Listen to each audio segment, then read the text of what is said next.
Bonjour à tous, bienvenue en cette fin de semaine. Vous savez qu'il y a les JO qui vont arriver. Vous avez vu, on est un peu en tenue de sport là. On a mis les baskets, on a mis les t-shirts. Alors c'est en préparation des JO, c'est à la fin de la semaine et on croise les doigts. On espère qu'il y aura l'ouverture et qu'il y aura la cérémonie et que les JO vont à peu près pouvoir se tenir. Vous avez vu qu'il y a des rumeurs qu'il pourrait y avoir en raison du coronavirus une annulation. Alors ce soir, on ne va pas parler du coronavirus, mais on va parler de sport et on va parler de sport et santé évidemment. Bienvenue donc dans ce live pour poser toutes vos questions, le live Doctissimo, LCI, TF1, le JT. Et ce soir, pour en parler, évidemment, je ne suis pas tout seul, mais je suis avec nos experts, le docteur Jean-Christophe Mignot. Bonsoir. Bonsoir. Jean-Christophe qui est médecin du sport, ça tombe bien, à la clinique Drouot, ancien médecin de l'équipe de France de judo. Exact. On aurait pu dire judo. Quand je t'ai vu, je me suis dit, tiens, c'est peut-être rugby, mais ça aurait pu. Ça aurait pu effectivement, puisque je me suis occupé aussi de club de rugby pro. Médecin du sport, c'est quoi comme formation? C'est médecine générale, c'est de la chirurgie orthopédique, c'est de la traumato, c'est quoi? Alors la médecine du sport, ça peut être un passage par la médecine générale et puis une capacité ou un diplôme universitaire, en particulier pour la traumatologie. On peut le faire aussi par la médecine physique et de réadaptation. Et quelques rhumatologues aussi prennent la voie de la médecine du sport. Donc n'hésitez pas à vous poser toutes vos questions avant le sport, la reprise du sport, pendant le sport, après le sport, les crampes, je ne sais quoi. Bref, on va parler de tout ça, du sport pro, mais surtout du sport qu'on pratique nous tous les jours. Oui, et on quotidien. sait que le sport, c'est quand même bon pour la santé. Avec une première question de Marion qui nous demande, j'ai tout le temps des crampes, tiens, on parlait des crampes, quand je cours, comment les prévenir? C'est quoi les crampes? Alors c'est très très difficile. Les crampes, on a du mal à en connaître la cause, l'étiologie. Tout y est passé, des déficits hydroélectrolytiques, c'est-à-dire du manque d'hydratation aux problèmes de sel, de chlore, de potassium, etc. Mais le sang qui n'est pas bien régulé et qui donne des douleurs dans les muscles. Exactement. Mais en fait, on ne retrouve pas de cause. Alors il y a des causes de crampes qui sont des causes de pathologie, il y a des causes mais qui ne sont pas liées au sport. Les crampes liées au sport, d'abord il faut s'assurer véritablement que ce soit des crampes. C'est-à-dire que quand on a des crampes systématiquement quand on court, il faut s'assurer que ce soit bien ça et pas autre chose, en particulier ce qu'on appelle un syndrome de loge, c'est-à-dire des muscles qui sont trop serrés dans leur loge, qu'on appelle des aponévroses, et qui ne peuvent pas, suite à l'afflux de sang, se distendre et c'est ça. Quand on fait travailler ses jambes et ses muscles, ça se gonfle de sang et autour il y a une espèce d'enveloppe, c'est ça qui les emprisonne et ça fait comme un garrot en fait. Ça coupe la circulation sanguine. Exactement comme un garrot. Parce que la crampe, c'est pas la courbature. La courbature, on va en parler. Je voyais une question de Fabien. Là, les courbatures, c'est plutôt après l'exercice. La crampe, c'est pendant l'exercice.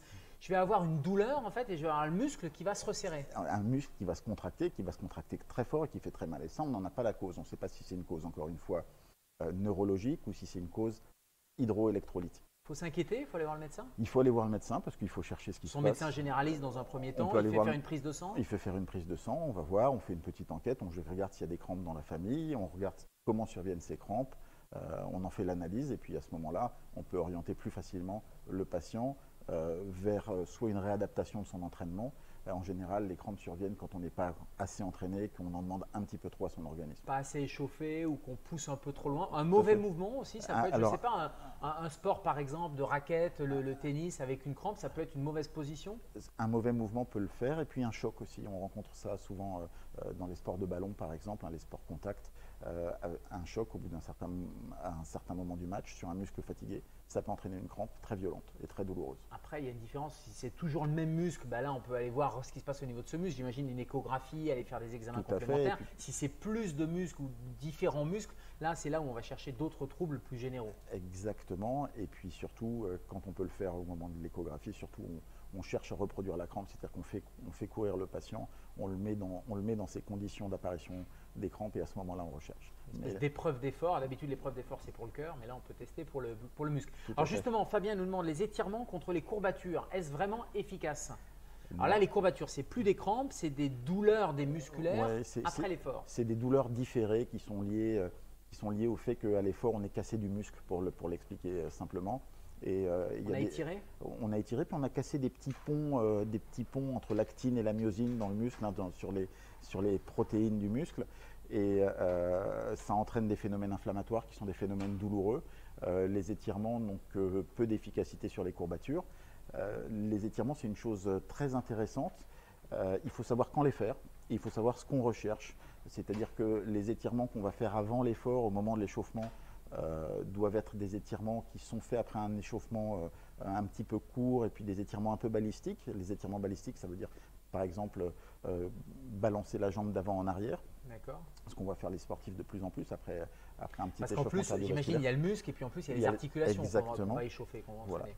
Ensuite, si on parle d'étirements de récupération d'après l'effort pour limiter un petit peu les courbatures, il faut plutôt que ce soit des étirements doux. Il ne faut pas trop tirer sur le muscle qu'on a déjà abîmé à cause de l'effort, sur lequel on a déjà cassé un petit peu de fibre. Donc il ne faut pas tirer trop fort. Puis après, il y a des étirements que recherchent les gymnastes, les danseuses, qui sont des étirements très spécifiques pour obtenir de l'amplitude articulaire. Pour assouplir, exactement. Et ça, ce sont des séances bien spécifiques et bien à part. Tant qu'on parle de la question de Fabien et des courbatures, alors les étirements, on a compris que ce n'était pas forcément ça qui empêchait les crampes. L'hydratation, on a souvent dit, moi j'entends souvent que c'est une accumulation de toxiques, alors de lactate, parce qu'avant on disait d'acide lactique, maintenant c'est de lactate dans les muscles ou de choses qui s'accumulent. Et donc l'hydratation permettrait d'éviter le fait de bien boire. En fait, on n'en a pas de certitude, on n'a pas de certitude là-dessus. Et effectivement, on parle souvent des lactates. Ces lactates qui ne sont pas une mauvaise chose en fait, hein. C'est un substrat énergétique dont le corps a besoin et en fait ils sont très importants ces lactates. Et ce qui pose problème, c'est un petit peu l'accumulation des ions H+, qui crée un petit peu d'acidité et c'est ça qui pose problème. Donc l'hydratation, c'est pas mauvais pour ça. L'hydratation au contraire est bonne et puis c'est pour ça qu'on propose souvent des eau très alcalines, des eaux très bicarbonatées dont on ne citera pas de marque ici. Mais on peut en citer plusieurs, hein, mais on peut… Il y en a quelques-unes, mais la plus… Qu'est-ce qu'il faut regarder? Il faut regarder bicarbonate. Il faut regarder les bicarbonates ou les HCO3. HCO3-. Oui, exactement. Et une marque très connue qui est la Ceinture. Voilà, la Ceinture, la Célestin sont les plus chargées en bicarbonate et sont de très bonnes eaux de récupération, très bonnes eaux à boire pendant l'effort, si on supporte bien les eaux gazeuses. Parce que c'est les eaux gazeuses. Ce sont des eaux gazeuses. Allez, on enchaîne avec une question d'Amélie. Est-ce qu'on peut considérer la marche comme une activité sportive? Alors, ça dépend de la manière dont on marche. Il y a de la marche sportive, la marche nordique par exemple? Il y a de la marche sportive, exactement. Donc, tout dépend de la distance, de la vitesse à laquelle on marche, de la fréquence avec laquelle on le fait. Donc, si on marche 300 mètres tous les jours, ce n'est pas une activité sportive.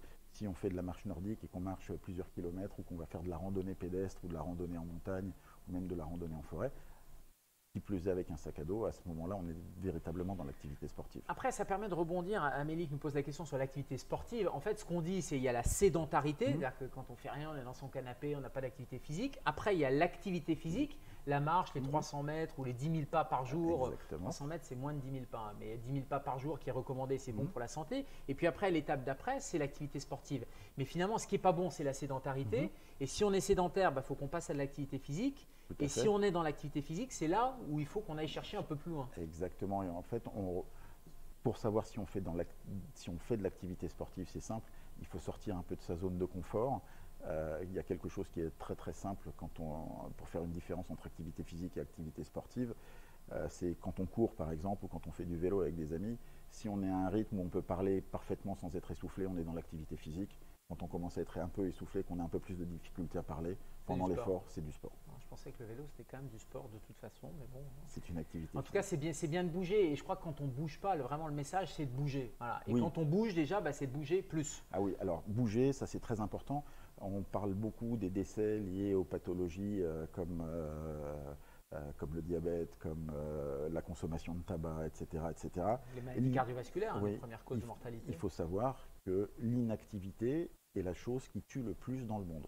Plus que le tabac. Plus que le tabac. Donc il faut vraiment bouger. L'idéal, c'est de bouger 3-4 fois par semaine, plutôt une demi-heure, 3/4 d'heure quand on n'a pas trop de temps. Et en fait, l'organisme préfère avoir ce genre de régularité dans l'activité physique plutôt que de faire du sport très intense une fois par semaine pendant 2 heures. D'accord. Et ça, pour le corps, c'est un stress négatif. Donc il vaut mieux faire 3 fois par semaine une plus petite durée, une plus petite distance, plutôt que se dire bon allez, je vais y aller dimanche et je vais en mettre pendant 1h30. Exactement. Et le sport régulier, le sport à plusieurs reprises de manière hebdomadaire a un bénéfice nettement plus important sur la santé que du sport intense pendant une durée de 2 ou 3 heures le week-end. Ouais, et puis en plus, le sport intense, quand on n'est pas habitué, c'est là où on a le palpitant parfois. Il faut aller voir son médecin. On en parlera justement, comment on se remet. Je pense qu'il y aura des questions. Qu'est-ce qu'on fait quand on veut se remettre au sport? Arnaud, j'ai tendance à avoir une douleur au genou lorsque je cours plus de 30 minutes. Cela semble être le syndrome de l'essuie-glace. Est-ce courant? Est-il possible d'en terminer avec cette douleur? classique du jogger. Ça. Classique du jogger, oui. C'est pour ça que c'est courant et on a le double jeu de mots. Pourquoi ça s'appelle l'essuie-glace? Pourquoi ça s'appelle l'essuie-glace? Parce qu'en fait, on a une grande bandelette qu'on va appeler un tendon qui est devant le genou, qui est sur le côté du genou, ouais. qui est le fascia lata, dont le muscle est situé un peu plus haut, qui passe au-dessus d'un petit relief osseux sur le fémur. Et donc, il passe comme un essuie-glace, comme on verrait passer un essuie-glace. Donc, c'est le muscle qui descend, là, qui va descendre le long, qui va passer sur le côté. Tout à fait. Qui va venir frotter sur l'os. Voilà, exactement. C'est un muscle important parce qu'il permet de garder le genou dans l'axe à la course. Ouais. Donc, on trouve ce syndrome essentiellement dans les sports répétitifs. Et les deux sports dans lesquels on le trouve le plus, c'est le running et le cyclisme. Jogging, ouais. Et en réalité, ce n'est pas une atteinte du tendon lui-même, c'est une atteinte d'un petit contingent de cellules graisseuses qui se trouvent entre l'os et le tendon, qui se retrouvent inflammées, qui se retrouvent en souffrance. Alors, on le voit très bien sur les échographies ou sur les IRM quand les gens sont atteints. Donc, si le problème se présente, il se présente généralement toujours de la même façon. Les gens vous disent que toujours après le même kilométrage ou après le même temps de course, ils ont mal à tel endroit. Après 30 minutes. Exactement, c'est assez typique. On fait les examens pour s'en assurer. Le traitement se partage entre un peu de rééducation et parfois une infiltration de cette petite zone de tissu cellulo-graisseux inflammé. En général, on guérit les choses. Après, il faut faire une analyse de la course. Si c'est quelque chose qui revient trop fréquemment, on fait une analyse de la course pour voir s'il y a un défaut technique. Oui, c'est notamment le coup des chaussures, parce qu'on a des gens qui sont plus pronateurs ou supinateurs, et donc il faut avoir une semelle, en fait, une chaussure qui compense ça, sinon c'est le genou qui compense, et c'est là où ça fait mal. Et donc parfois on a besoin de l'aide de semelles orthopédiques et de l'aide de nos collègues podologues qui font très souvent de bonnes analyses de course. Ouais, et qui vont vous mettre sur un podoscope, sur une lampe, ça va permettre de regarder un peu la statique du pied. Puis ces chaussures, il faut être bien conseillé pour choisir ces chaussures. C'est un peu comme les tendinites, c'est un truc, il faut avoir la patience de s'arrêter aussi pendant une période relativement longue. Non, si on a tendance à redémarrer un peu trop tôt, on repart pour un cycle d'inflammation. Alors les tendinopathies qu'on évoque maintenant, on sait aujourd'hui qu'il ne faut pas un repos total. On sait qu'on peut continuer quel que soit le type de tendinopathie. Ah ouais, il ne faut pas s'arrêter. Il ne faut pas s'arrêter. Et sur les tendinopathies, on conserve une activité physique, mais en expliquant aux gens qu'il ne faut pas dépasser un certain seuil douloureux pendant ou après activité. En général, on utilise l'échelle EVA qui va de 0 à 10. Et on dit aux gens, il ne faut pas que pendant activité ou après activité, vous ayez une douleur qui dépasse 3 sur 10. Voilà, et ils peuvent continuer à maintenir. Et même si c'est une petite douleur, on continue à maintenir une activité. Pourquoi? Parce que sinon, on a l'articulé en ankylose. Alors, d'une part, et puis il y a un déconditionnement, mais surtout, on se rend compte qu'en réalité, une tendinopathie, c'est une désorganisation de l'architecture du tendon. Et qu'on a besoin de continuer à stimuler le tendon par l'intermédiaire de l'os et du muscle, puisque le tendon, c'est ce qui relie le muscle à l'os. Exactement. Ils sont très importants, ces tendons. Et on se rend compte que si on arrête complètement de stimuler l'articulation, l'os, le muscle et le tendon, tout ça perd de la qualité, pour le dire simplement, et le tendon ne guérit jamais. C'est pour ça qu'au jour d'aujourd'hui, le traitement numéro 1 des tendinopathies, c'est la kinésithérapie, c'est la réathlétisation. Et c'est du mouvement. Sans que ça fasse trop mal. Voilà. Donc il faut que ce soit des traitements actifs et pas des traitements passifs. Un peu comme le mal de dos, quand on avait des lombalgies, quand on a démarré nos études, on disait repos stricto au lit, arrête travail. Maintenant, c'est le contraire. Parce qu'en plus, on sécrète des endorphines, des espèces de morphine naturelle. Nous sommes bien revenus de cela, oui. Julie, comment je peux commencer à faire du cardio à 40 ans et sans jamais avoir fait du sport? La reprise du sport. La reprise du sport. Alors, si on n'était pas dans un pays moderne, la chose la plus évidente, ce serait de le recommencer de manière progressive et dans la durée des séances et dans leur intensité. Donc step by step. Ça veut dire quoi un programme comme ça là, je ne sais pas si Julie veut redémarrer un peu du running. C'est démarrer comment? C'est très très simple. On va commencer à faire des séances de 20 minutes et sur ces séances de 20 minutes, on va courir 1 minute, marcher 1 minute de manière alternative. On fractionne. Ça fait que sur ces 20 premières minutes, il y aura en réalité seulement 10 minutes de course à pied. Et puis on attend 3-4 jours pour qu'il y ait eu la récupération, puisque on n'est pas un professionnel du jogging, on se remet seulement à courir. Et la fois suivante, on va courir 1 minute 10 et on va marcher 50 secondes. Et puis on fera une autre sortie et on courra 1 minute 20 et on marchera 40 secondes. Et ainsi de suite jusqu'à… Ça va mettre 3 mois ça? Non, parce qu'on va compléter 6 sorties très rapidement pour pouvoir courir 20 minutes d'affilée. Et à partir de ces 20 minutes, on reconstruira progressivement l'habilité à la course à pied. Maintenant, Nous sommes en France, on a 40 ans, alors je ne connais pas les antécédents médicaux personnels et familiaux de Julie, mais 40 ans, il est aussi prudent de passer une épreuve d'effort avec un exactement une épreuve d'effort cardiaque qu'on appelle une épreuve submaximale. Homme, femme? Les deux. Les deux. Les deux. Et de cette épreuve, on verra s'il y a des contre-indications, on verra s'il y a des petits troubles cardiaques qui peuvent inquiéter un petit peu. On en profite aussi pour faire une échographie cardiaque dans l'épreuve, au décours de l'épreuve d'effort. Quand il n'y a jamais eu de sport de pratique. Et quand il n'y a jamais eu de suivi. Et autre chose, on va en profiter pour parler un petit peu du tabac et du sport, pour une chose très très importante parce qu'on parlait de cœur. Jamais de cigarette 2 heures avant l'activité physique et 2 heures après l'activité physique à cause des spasmes coronaires liés au tabac. Voilà, on a des infarctus massifs, on n'arrive pas à rattraper les gens malheureusement. Pas de tabac 2 heures avant. Parce que ça serre les artères coronaires, donc ça provoque un infarctus juste par spasme en fait, par fermeture des artères. Exactement, le tabac provoque ça. Donc vraiment 2 heures avant, 2 heures après, il faut éviter le tabac. Ok, Julie, rendez-vous chez le médecin, quoi. Je crois que c'est assez simple. Oui, et puis le tabac de manière générale, si on peut l'éviter, ou avoir juste un petit peu comme l'alcool, le tabac festif. Surtout qu'on parle d'infarctus et on pense que c'est les hommes, et en fait c'est la première cause, chez les femmes, de décès, maladie cardiovasculaire, l'association tabac, pilule, sédentarité, tout ça c'est pas bon. Et ces infarctus du myocarde chez les femmes qui ont parfois une présentation clinique un petit peu différente de chez les hommes. Oui, c'est pas la grosse douleur à la poitrine de l'infarctus. Oui, c'est pas aussi typique que chez les hommes souvent. Donc l'infarctus du myocarde chez la femme, c'est une entité parfois un petit peu particulière. Donc il faut bien être averti de son existence. On ne va pas vous faire peur. Reprenez le sport quand même, Julie. Et puis on parlera de l'alimentation parce que ça va avec. Il y a le manger-bouger. Donc on parlera de l'alimentation, de la perte de poids. J'imagine qu'il y aura des questions. Agathe nous demande quel sport quand on est atteinte d'hyperthyroïdie. Donc l'hyperthyroïdie, c'est un hyperfonctionnement de la thyroïde. On a trop d'hormones thyroïdiennes. On a le cœur qui bat la chamade, on a chaud souvent, on est hyper excité. Alors, normalement, si elle a une hyperthyroïdie, son hyperthyroïdie a été diagnostiquée, puis on a le typage de l'hyperthyroïdie, elle doit avoir un traitement. On va plutôt essayer de lui faire des sports d'endurance, mais des sports d'endurance où on va la garder dans des fréquences cardiaques qui vont être entre 60 et 70% de sa fréquence cardiaque. Parce que comme c'est une maladie qui a tendance à accélérer le rythme cardiaque, l'idée c'est de ne pas faire du cardio, de ne pas faire du cardio-training. Et c'est quoi les sports d'endurance? Alors, si on parle de la salle, elle peut faire un peu de vélo de salle, elle peut faire du vélo elliptique, elle peut faire un petit peu de rameur, en faisant attention parce que le rameur, on a tendance à très vite montrer le cardio, parce que ça fait travailler énormément de muscles, quasiment l'ensemble du corps. Mais sinon, le vélo, la course à pied, la corde à sauter, ça peut être intéressant. Pareil, mais il faut reprendre toutes ces choses-là de manière progressive. C'est cardio quand même, la corde à sauter. Oui, c'est cardio, mais si on la fait très tranquillement, on ne rentre pas trop le rythme cardiaque. Si on la fait comme un boxeur, oui. C'est quoi la fréquence cardiaque maximale? On entend souvent la formule 220 moins l'âge. 220 moins l'âge, oui, c'est une approximation, mais je pense que c'est... Il faut rester à 80% de ça. Oui. Si j'ai 20 ans, c'est 200 moins. Donc 80% de 200, ça fait, je sais pas, 180. Voilà. C'est une bonne approximation? Ça fait 160, mais c'est pas très grave. D'accord, ok, 160, très bien. Et c'est vrai, 160. C'est vrai. C'est pas le plus important. On va pas se battre sur les chiffres. Mauvais en maths. On va pas se battre sur les chiffres. C'est pas une émission de chiffres. Donc c'est une bonne formule?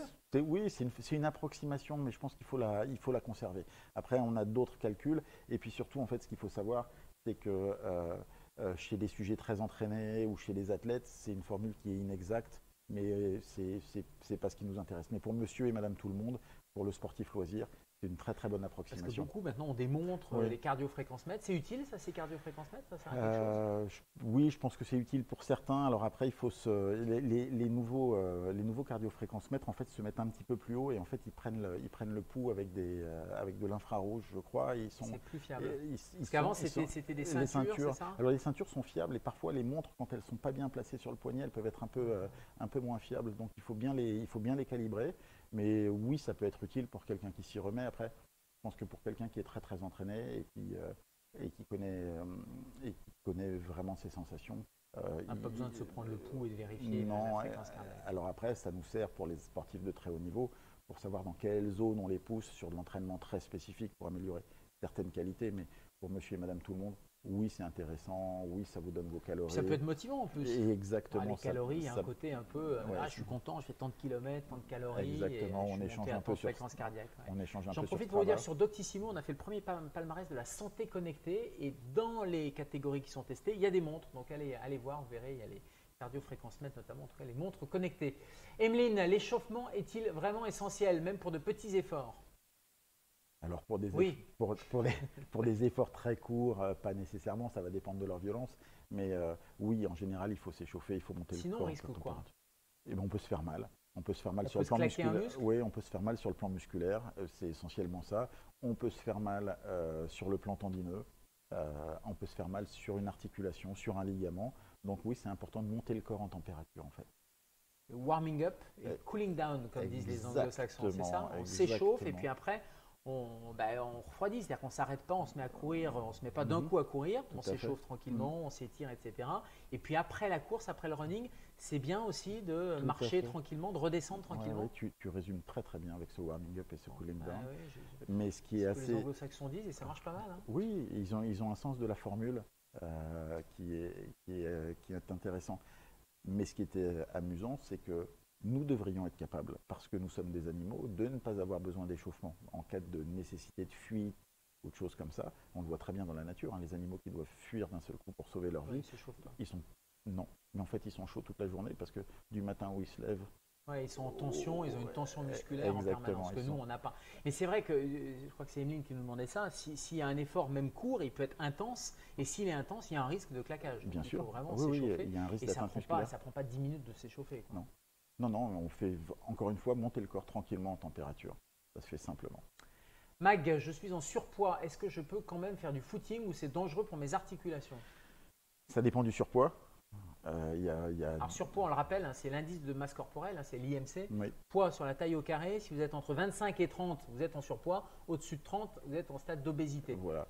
Alors entre 25 et 30, il y a beaucoup de gens et il y a des sportifs de haut niveau qui sont en surpoids, mais qui ont un surpoids qui est d'origine musculaire. Teddy Riner Teddy est en grande forme en ce moment. Mais il a un IMC. Mais il a un IMC qui est important et il court quand même. Donc en fait, on peut courir en étant en surpoids. Il faut adapter sa course, il faut toujours la même chose, reprendre progressivement, il faut être attentif à son corps, voir si on a des douleurs qui surviennent. Si on a des douleurs qui surviennent et qui perdurent plus d'une semaine, il faut consulter son médecin. Mais oui, on peut courir et la course à pied, c'est un excellent sport pour perdre un petit peu de poids. Oui, c'est ce que j'allais dire, c'est qu'on enclenche en faisant de l'activité physique, on va enclencher la perte de poids. Non pas que le sport fasse… Ça fait maigrir le sport ou pas? Et en fait, ce n'est pas le sport qui fait maigrir. Où est-ce qu'on maigrit? On maigrit dans la cuisine, hein, et on maigrit au supermarché en faisant ses choix alimentaires. On met moins de carburant et en plus on va dépenser plus d'énergie. On va arriver à cette espèce d'équilibre en plus avec un mieux-être. Et donc c'est ce cercle vertueux que Magali peut développer et enclencher. Et du coup, alors au début, ça peut être peut-être un peu difficile en étant en surpoids. Et au fur et à mesure, en s'accrochant, elle va peut-être moins manger ou mieux manger. Et donc du coup, perdre un peu de poids et donc être plus à l'aise sur le jogging. Mais au tout début, quand on est en surpoids, le risque pour les articulations, il est réel. Est-ce que les chaussures, elles sont particulièrement importantes? C'est-à-dire que particulièrement quand on est en surpoids, il faut vraiment prendre des chaussures avec des bons amortis, par exemple. Pas nécessairement. En fait, c'est lié essentiellement à une qualité de course et à une qualité technique de course. La bonne chaussure de jogging, c'est très simple, hein, c'est celle dans laquelle on est confortable et celle avec laquelle on ne se blesse pas. D'accord. Toutes marques confondues. Et l'histoire de, il y a des coussins amortisseurs, il y a des bulles de je sais pas quoi, etc. Non. On est bien dedans et on ne se blesse pas avec. Et c'est là l'essentiel. L'être humain est fait pour courir pieds nus, normalement. Donc il doit être capable… Ça existe d'ailleurs des chaussures, je ne sais plus quelle marque fait ça, mais on a les doigts de pied. Exactement. Oui, le barefoot running est venu à la mode pendant un moment. Le barefoot running, exactement. Les chaussures, on les change tous les combien? Je sais pas, je cours 3 fois par semaine, je change. Alors on dit, personnelle. on dit tous les 600-700 km, ça dépend des chaussures. Ok. C'est quoi 600-700 km? Ouais, on fait 10 km. 70 fois. Ouais, d'accord. 70 fois, ça fait tous les… Ouais, ça fait beaucoup 70 fois. Une régularité pour changer les chaussures. Si on court 10 km une fois par semaine, c'est 1 an et demi. Ok. Si on court 3 fois par semaine, c'est tous les 6 mois. Voilà, il faut regarder l'usure de la chaussure. Il faut regarder si la chaussure s'affaisse en extérieur ou en intérieur. Ça, c'est hyper important. On parlait du syndrome de l'essuie-glace, mais vraiment, cette position des pieds, elle est fondamentale. Et il faut prendre les chaussures, des bonnes chaussures quand même. Cécile, atteinte de fibromyalgie, j'étais très sportive avant avec pratique de judo, jujitsu. Maintenant, je marche tous les jours, mais j'aimerais faire un autre sport. Que faire? On rappelle ce que c'est que la fibromyalgie? C'est toi qui vas le rappeler. La fibromyalgie, c'est une maladie qui a été classée, on avait du mal à la classer, on avait du mal à savoir ce que c'était. C'est une maladie qui donne des douleurs articulaires, qui donne des douleurs musculaires. Au début, on disait aux gens, ouais, non, c'est psychologique, etc. Et en fait, non, c'est pas du tout psychologique, c'est probablement une maladie un peu inflammatoire de l'organisme. Exactement. Et ça donne des douleurs, des myalgies. Myo, c'est le muscle. Donc, myalgie, c'est des douleurs des muscles et des fibres musculaires, des articulations. Et maintenant, il y a une classification très particulière. Il y a des points douloureux. L'Organisation mondiale de la santé donne une codification pour poser le diagnostic de fibromyalgie. On appelle ça les SPID, les syndromes polyalgiques idiopathiques diffus. Donc, idiopathique, ça veut dire qu'on n'en comprend pas l'origine. Et ça fait mal de partout et ça fait beaucoup mal. Et ça fait mal de partout, essentiellement les ceintures, les épaules, la ceinture pelvienne. Alors, donc, le judo, jiu-jitsu, dur. Alors, on va faire la même réponse que tout à l'heure. C'est il va falloir choisir une activité physique qui nous plaise. Et il faut que cette activité physique ne provoque pas de douleur. C'est toujours la même chose. Il ne faut pas qu'il y ait de douleur provoquée pendant l'activité et après l'activité. Donc à la limite, le judo, c'est pas contre-indiqué au sens stricto sensu. Il n'y a pas de contre-indication impérative. Absolument pas. Ok. Bonne nouvelle, Cécile. Éventuellement, vous pourriez éventuellement reprendre peut-être un peu le judo. Oui, il faut qu'elle ait. C'est aussi un processus d'essai et d'erreur. C'est-à-dire que médicaliser le sport, oui, mais trop médicaliser le sport, non.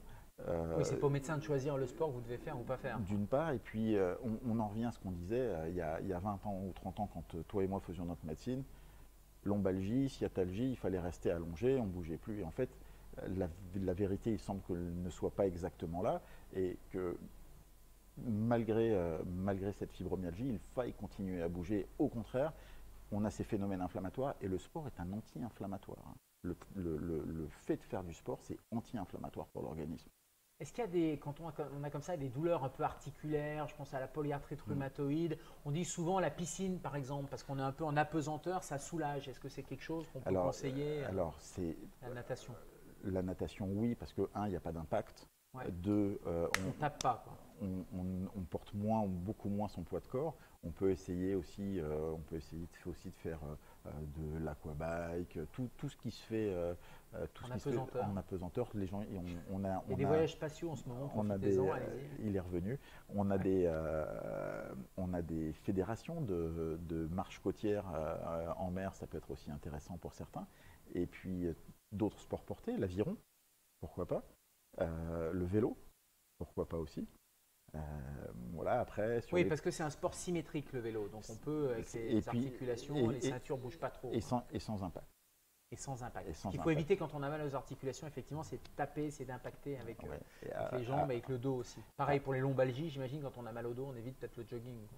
Alors, contrairement à ce qu'on pense, les pressions sur le disque entre les vertèbres, on a un disque entre chaque vertèbre, eh bien, ne sont pas si importantes que ça à la course quand on les mesure. Et en fait, encore une fois, l'être humain est dans le monde du vivant un des animaux les plus adaptés à la course à pied, et en particulier à la course d'endurance. Pas la course de vitesse, parce qu'on met n'importe quel lévrier au départ d'un 100 mètres et il sera champion olympique. Et la course d'endurance, le jogging, c'est bien. Julie, c'est quoi les symptômes de l'infarctus du myocarde? On lui a fait peur, Julie, tout à l'heure, quand il a parlé de l'infarctus. Alors, moi, je vais faire l'homme et toi, tu vas parler des symptômes chez la femme. Chez l'homme, le symptôme typique, d'abord, c'est l'homme de plus de 40 ans, fumeur, un peu avec de l'embonpoint. Et il a la douleur en barre dans la poitrine pendant 15-20 minutes, ça passe pas. Il a mal au bras gauche, mal à la mâchoire. Voilà, c'est un tableau, ce qu'on appelle nous les médecins, un tableau assez bruyant, quoi. C'est-à-dire qu'il a vraiment mal. Et là, on appelle le 15, course contre la montre. Chez les femmes, ça peut être ça. Alors chez les femmes, on a des petits changements. On a des infarctus qui surviennent à bas bruit avec des femmes qui présentent soit des céphalées, soit des maux de tête, soit des douleurs abdominales, soit de l'angoisse, soit une sensation d'oppression, mais sans ressenti physique particulier. Ou d'embarras gastrique, un peu comme si vous aviez mal digéré, etc. C'est des symptômes qui sont assez piégeants. Et alors, nous, on n'a tellement pas l'habitude aux urgences d'avoir des femmes, ou on n'avait pas, qu'il y a des études qui ont montré qu'en plus de ça, non seulement vous n'aviez pas des symptômes typiques, mais en plus, quand vous veniez aux urgences ou chez votre médecin, on ne vous croyait pas.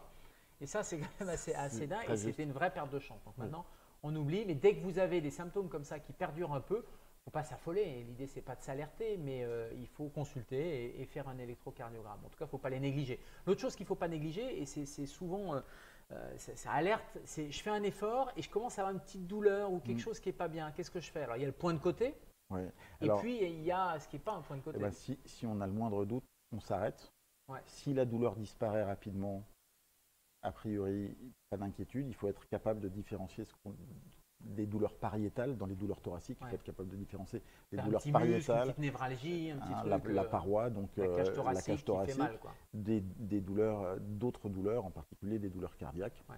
Donc si je m'arrête, ça s'arrête, bon, très bien, ou ça Ouais. s'arrête 5-10 minutes après. Voilà. Si ça Si continue, ça là persiste je un petit consulte. peu, là je consulte. Je m'arrête immédiatement et je consulte. Ok. Et c'est là où on pourra faire une épreuve d'effort, on pourra faire un scanner fait. d'effort aussi, Oui. ou maintenant il y a des scintigraphies qu'on peut faire, on reproduit l'effort en fait Tout en à fait. injectant un produit Exactement. sans avoir à pédaler sur une bicyclette. Donc voilà, donc Julie, pas de panique, l'infarctus il est un peu différent chez les femmes, Oui. mais Et puis s'il n'y a pas d'antécédents personnels ou familiaux, encore une oui, fois, il n'y a pas d'inquiétude. le risque est très Sandrine, faible. est-ce que je peux faire du sport à jeun?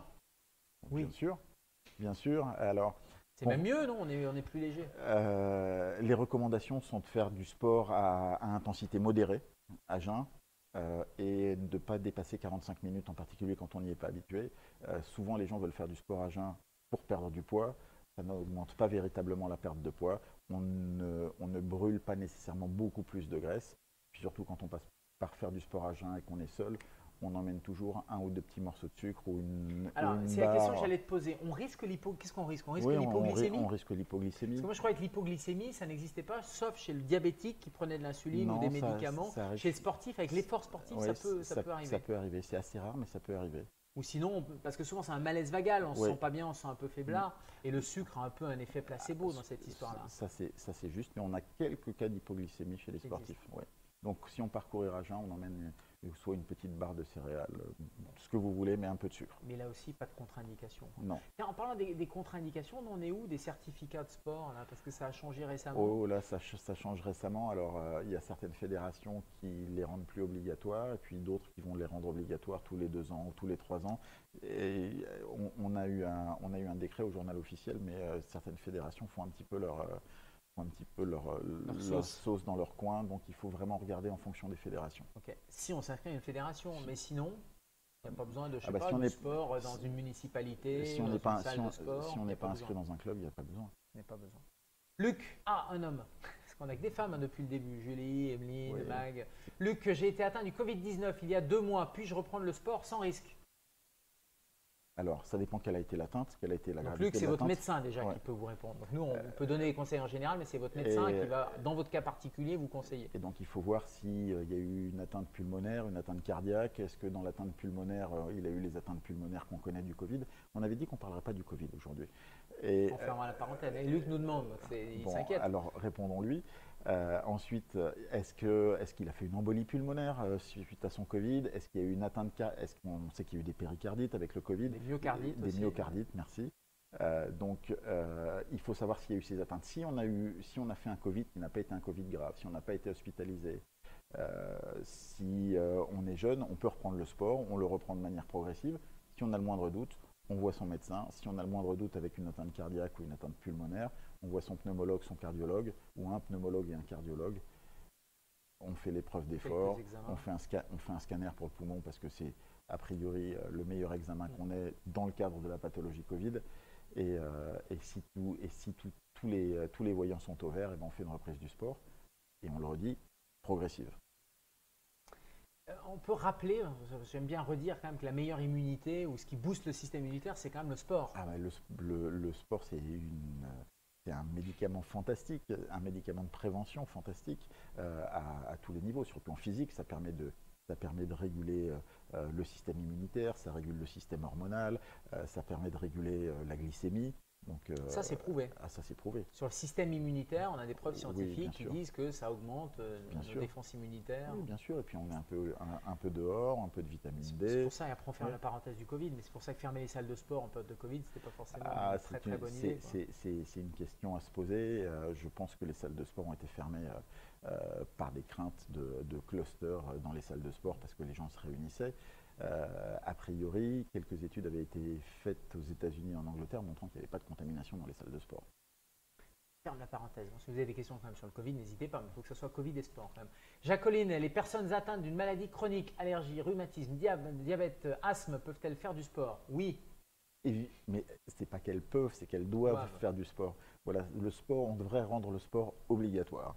Je suis caricatural Non, mais quand tu dis ça, il y a Marisol Touraine qui avait dit, ministre de la Santé, qui avait rendu le sport sur ordonnance. Les médecins peuvent prescrire justement pour ces patients qui ont des pathologies chroniques du sport sur ordonnance. C'est quoi? Ça en est où? Qu'est-ce que c'est devenu? Ça se fait toujours. Il y a d'ailleurs un très joli ouvrage dont j'ai plus l'auteur de toutes les prescriptions sport sur ordonnance.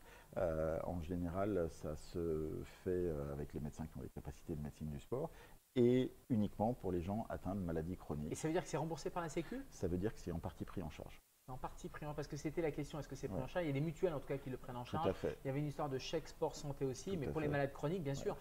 D'ailleurs, dans les recommandations, quand on regarde les recommandations, on vous découvre un diabète, par exemple, de type 2, un diabète de l'âge mûr, où il n'y a pas forcément besoin d'insuline. Dans les recommandations, on appelle ça, nous, les mesures hygiéno-diététiques. Ça veut dire que c'est mieux manger, moins manger. Et dans l'hygiène, c'est l'hygiène du sport aussi. Tout à fait. Et ça peut faire régresser un diabète. En tout cas, ça peut éviter d'avoir des médicaments. En fait, on a montré que grâce à l'activité physique, la sensibilité du muscle à l'insuline était augmentée, donc on pouvait faire rentrer mieux le sucre dans les cellules et qu'il ne reste pas dans le sang, donc ce qui fait augmenter la glycémie et ce qui amène… Et donc supprimer le diabète. Et donc supprimer. En tout cas, l'améliorer, le diminuer et diminuer surtout les conséquences de cette hyperglycémie du diabète. Pareil pour l'hypertension artérielle. Pareil pour l'hypertension artérielle. Là, on parle de maladies chroniques, mais on pourrait parler aussi de l'AVC, de l'infarctus. Ou c'est pas parce qu'on a fait un AVC ou un infarctus qu'on ne doit pas faire de sport. Au contraire. Au contraire, il y a des services de réhabilitation cardiaque après les infarctus, après les pompages, quand les gens n'ont pas fait les infarctus, mais qu'on se rend compte qu'ils ont une insuffisance coronaire importante. Et il faut absolument continuer à avoir cette activité physique qui est régulatrice pour énormément de choses dans l'organisme. Ça marche en prévention primaire, secondaire, éviter les récidives tertiaires. Dans le cancer aussi, il y a des chiffres impressionnants. Moins 30% de récidives de cancer du sein chez les femmes qui font du sport par rapport à celles qui ne font pas de sport. Diminution de la mortalité, diminution de augmentation de la résistance au traitement, c'est assez fabuleux. On a des chiffres dans la dépression aussi, qui sont la dépression nerveuse. qui sont assez étonnants avec des diminutions de consommation d'antidépresseurs, ça c'est intéressant. Et puis le sport est un magnifique élixir de jouvence. Il y a quelque chose qui nous atteint tous avec l'âge, c'est ce qu'on appelle la sarcopénie. La sarcopénie, c'est la diminution de la quantité de masse musculaire dans l'organisme. Et en fait, cette sarcopénie, c'est pour ça qu'on voit les personnes âgées avoir parfois du mal à marcher, avoir du mal à se mouvoir, avoir du mal à soulever des choses. Et le sport permet de la ralentir, voire de conserver du muscle. Et puis, ça permet aussi de renforcer l'os. Donc, ça conserve de la masse osseuse. Donc, c'est important sur certains stades. Éviter l'ostéoporose au risque de fracture. Exactement. Et ça, le fait de solliciter, quand vous renforcez vos muscles, eh bien, par l'intermédiaire des tendons, les muscles tirent sur l'os et ça renforce l'os. Vous renforcez toute la chaîne et vous restez en meilleure santé. On peut s'y mettre à n'importe quel âge. On doit s'y mettre à n'importe quel âge. C'est comme le tabac, on peut arrêter à n'importe quel âge. Bien sûr. Là, le sport, il faut s'y mettre à n'importe quel âge. Le tabac, il n'y a pas d'âge pour arrêter. Il n'y a jamais d'âge pour commencer par contre. Il n'y a pas d'âge pour s'arrêter. Et le sport, il n'y a pas d'âge pour commencer. Il faut avoir de l'activité physique. Agathe, que faire contre les doigts qui gonflent pendant les randonnées? Les doigts de pied ou les doigts de la main? Il y a la chaleur qui fait ça. Il y a la chaleur qui fait ça. Si ce sont les chaussures, ça peut être le chaussage, ça peut être les chaussettes. On prend une pointure, pas en dessous, on prend une pointure plutôt au-dessus, c'est ça? Une demi-pointure? Oui, alors dans la Grande Vadrouille, ils avaient essayé la pointure en dessous. Ça a été largement testé et diffusé. Pardonne-moi d'être un peu taquin. Non, on prend plutôt une pointure au-dessus, y compris pas seulement quand on fait de la randonnée, mais quand on fait aussi du marathon ou du semi-marathon. Parce que on rigole, mais ce que dit Agathe, c'est vrai, c'est un phénomène normal, physiologique. C'est-à-dire qu'il y a un afflux de sang parce qu'on va marcher, donc ça se dilate, les vaisseaux se dilatent, donc il y a un peu d'œdème et on prend une demi-pointure facilement. Donc les doigts qui gonflent, il n'y a rien à faire contre, c'est physiologique. Ce qu'il faut par contre, c'est pas avoir une chaussure effectivement qui serre trop. Alors après, elle a peut-être un autre souci. On a parfois des atteintes un petit peu vasculaires ou certains syndromes de Raynaud où les gens ont l'impression que les doigts gonflent, mais c'est lié à des douleurs au froid et ils ont l'impression qu'ils ont les doigts gonflés et moins mobiles. Ouais, mais c'est pas à l'exercice, c'est plutôt au froid. C'est plutôt au froid, mais souvent les gens le découvrent en fait dans des phases d'exercice en extérieur. Je pense chaussures trop petites, frottement, œdème, etc. Les ampoules, qu'est-ce qu'on fait? Les ampoules, on protège. Et puis selon le stade de l'ampoule, après avoir désinfecté, on peut évacuer un petit peu le liquide qu'il y a Percer dedans, percer et découper autour, enlever et mettre un joli pansement pour que ça cicatrise. Un joli pansement protecteur pour que ça cicatrise. En fait, c'est une brûlure, l'ampoule, c'est une brûlure du 2e degré avec cette cloque, avec cette flictaine. Alors, soit on ne touche pas, soit on perce, on évacue la lymphe et on découpe autour et on met un petit pansement. Bien sûr, quand l'ampoule est. Je conseille aux gens de rien faire tant que l'ampoule est petite. Si on a une flictaine très importante, il faut percer pour évacuer, découper. Comme tu disais, après on met un petit pansement protecteur. Est-ce que le sport aide à combattre l'insomnie? Excellente question. Ça dépend à quelle heure on le pratique.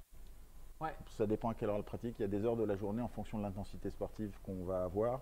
Faire du sport très tard le soir, entre 21h et 22h et de manière très intense, ça peut vous empêcher de dormir.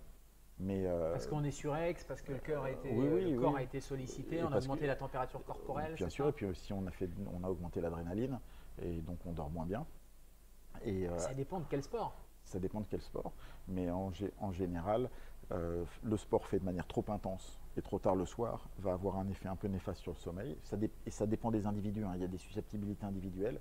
Et par contre, oui, le sport pratiqué de manière régulière améliore la qualité de sommeil. Et encore une fois, ça a été démontré. Et puis le fait de moins manger, mieux manger, de perdre du poids, etc., ça c'est très bon pour dormir aussi. Bien sûr. Bien sûr. Sophie, je veux maigrir, dois-je faire du cardio ou du renforcement musculaire? Les deux. Voilà. Alors la première chose, si Sophie veut maigrir, c'est qu'il faut qu'elle fasse attention à son alimentation. Pour faire simple, si dans une phase d'amaigrissement, l'alimentation représente 60 à 70% du processus d'amaigrissement et le sport, les 30% restants. On parle beaucoup de sport de très haute intensité, on entend ce sigle HIIT, High Interval Intensity Training, beaucoup. Ça n'a pas montré plus d'efficacité que d'autres activités. Cependant, ce qu'il faut comprendre, c'est qu'on veut augmenter le métabolisme de base et donc il faut dépenser plus de calories. C'est comme une baignoire, exactement comme une baignoire. Si on la ferme et qu'on la remplit, hop, elle va… Voilà, donc il y a les calories qu'on fait rentrer d'un côté et puis les calories qu'on va faire sortir de l'autre en ouvrant la baignoire. Donc on peut vous faire maigrir juste en vous faisant manger un carré de chocolat tous les jours. Diminution des calories, mais ça ne sera pas très bon pour la santé, il faut avoir une alimentation équilibrée. Non, donc c'est plutôt corriger les erreurs alimentaires, en parler avec une diététicienne, un nutritionniste, et puis le sport qui est là en entretien. Et là, c'est les deux sports, et c'est du cardio. C'est du cardio et du renforcement musculaire. Le muscle brûle beaucoup de calories, et quand on gagne un petit peu de masse musculaire, on augmente son métabolisme de base au quotidien, donc on brûlera plus de calories sans avoir à faire d'efforts parce qu'on a un peu plus de muscles. C'est quoi le renforcement musculaire? C'est la musculation, ça peut être ce que les gens appellent maintenant le crossfit ou le cross-training. Alors le stretching, c'est plutôt un petit peu des gains d'amplitude articulaire. Mais moi je parle plutôt de musculation et de préparation physique, de choses comme ça.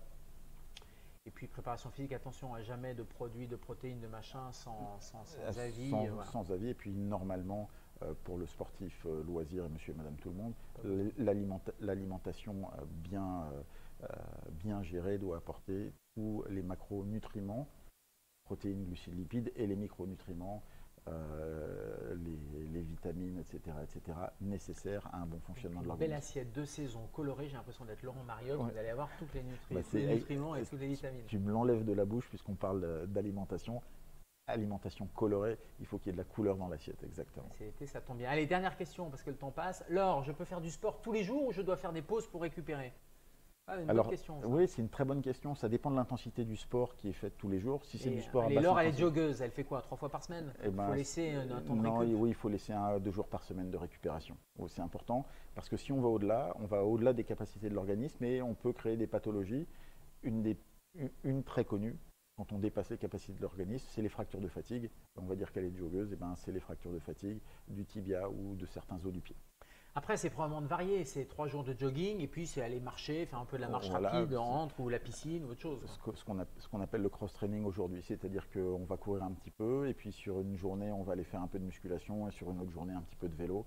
On va adapter et changer les sports. Et puis quand on a une activité physique ou sportive comme ça, on peut se permettre aussi de ne rien faire quand on a envie de rien faire pendant 1 jour par semaine, 2 jours par semaine. On ne va pas en mourir. Au contraire, c'est même bon pour le moral. Tout à fait. Ça permet aussi quelques petits écarts alimentaires de temps en temps. Exactement. Et puis vous pouvez regarder Doctissimo, vous pouvez regarder TF1 ou LCI aussi. Merci à tous de votre participation. Merci, c'était passionnant, c'était concret, passionnant, dans la bonne humeur. Merci. Donc, merci d'être venu sur ce thème de sport et santé. Abonnez-vous à la newsletter de Doctissimo, vous en saurez plus sur tous les thèmes et toutes les infos santé. Et nous, on se retrouve très bientôt, probablement à la rentrée. Je vous souhaite un excellent été.